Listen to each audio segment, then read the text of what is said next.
Hey guys, welcome back to the channel. It's Trey, and let's talk about this whole Taika Waititi thing because honestly, it's not surprising or shocking because I've been saying it for years now. You get these people in here who don't care about these characters, who don't know anything about them, and this is not even just a Taika Waititi problem. This is a Hollywood in general problem where they think they can adapt these characters and these franchises and then do whatever the hell they want to, and then they hire people who don't give no hell or fucks about anything and then call it something and then expect people to spend money on it and then get mad when people don't spend money on it.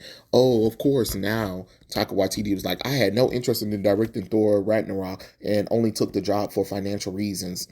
So he opened up about, he revealed he had no interest in helming the Marvel film, but ultimately took the opportunity for financial reasons.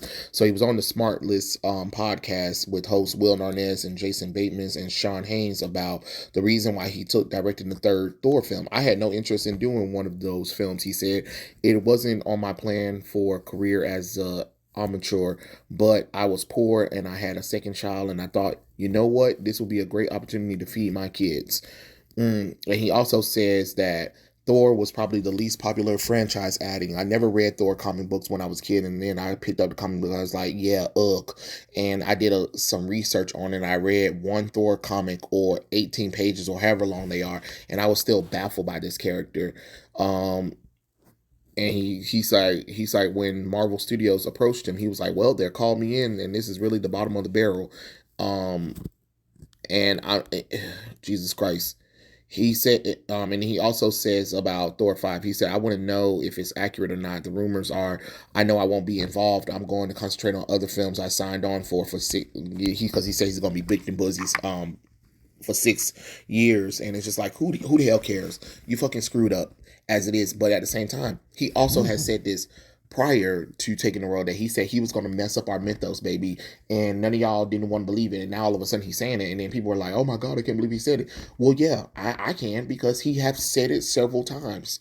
But at the same time, this is Hollywood. This is what Marvel Studios and Star Wars, Lucasfilm, Pixar, they've been hiring people who don't give a damn about these franchises, doing whatever the hell they want to, and then move on to another project. You are literally paying them to fuck up IPs all the time, and you never want to listen to the fans, the people who are like telling you, like, you got all of these channels on YouTube, these criticisms, these critics or whatever, people telling you they don't like what you're doing, and at the time it looks good money wise, but you notice how a lot of these movies, when they were doing successfully well, they dropped like badly in the first week because of the fact that they weren't, people were just like, now that we watch this movie, it really wasn't all that great. And then you're trying to cover it up secretly, keep it messaging, telling people like, hey, this ain't the thing or whatever.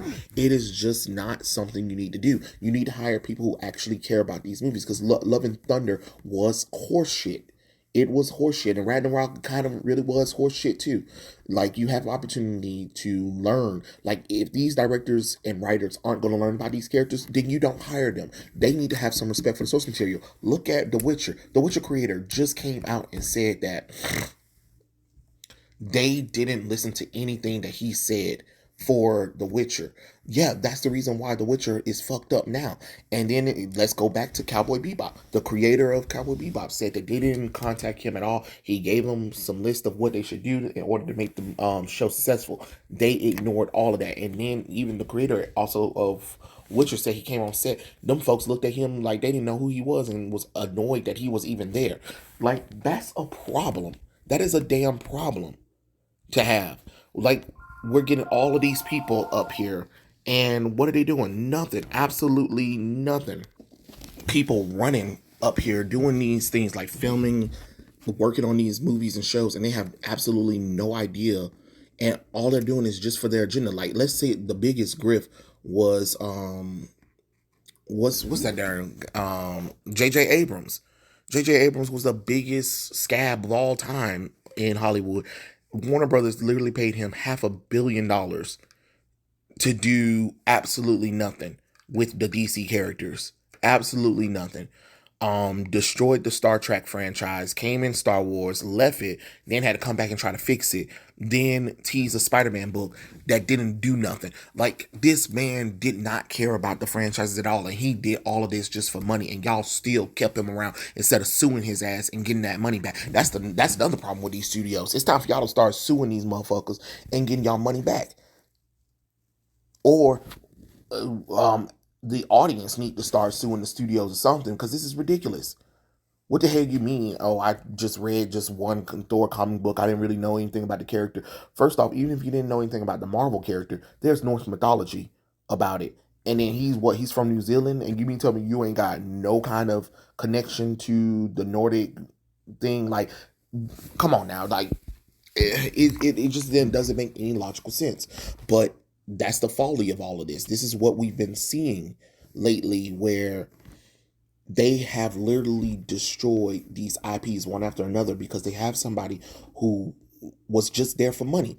And that's fine, you know, you need to make money or whatever. But at some point, you need to start casting people that actually have qualifications. You know what I'm saying? If if I'm gonna hire you to do Thor, you need to know Thor, whether it's Marvel or Nordic mythology. You need to know something about Thor that I can be like, oh, okay, and then show me something. Like, you gotta come in with some kind of skill level. You ain't got to be the biggest fan of Thor. You ain't got to be the biggest fan of Marvel, Star Wars, or whatever. But you need to know something about this character to the point where, oh yeah, I choose you to be, the director or whatever. You know what I'm saying? And it even goes back with casting. If you know a character is damn white with red hair, and I'm talking about if we've seen these characters in any form of media, entertainment, or whatever before we're doing a live action movie of them, and we're deciding to cast them incorrectly, don't bother doing it. Don't bother doing it, because it's dumb. It is dumb. It is the most asinine thing ever. Like, you said you want success, right? But then you keep doubling down and tripling down on stupid stuff like this. You're hiring actors who don't look like the damn characters. You're covering the characters up. You're either race, gender, sexuality swapping these characters all the damn time. Then you want to try to push a message about somebody's race or culture into the character when this is a superhero genre. This is a fantasy genre. This is a sci-fi genre. I don't care about all of that real world bullcrap outside of this. It is what it is. But y'all need to stop hiring people like this. And now he's on to bigger and better things because he had one success with Ragnarok and it wasn't even written by him. And when you really think about it, Ragnarok really wasn't all that great of a movie, but because Dark World was so lackluster, because I don't even know what happened, that had so much controversy with that as well, that they wasn't able to tell a consecutive story. Because if you actually pick up a Thor comic book and compare it to the Thor movies, you just like, what happened here?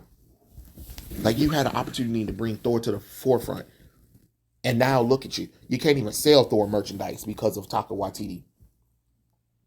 You can't sell Thor merchandise because of Taika Waititi. And then you made Thor a complete joke.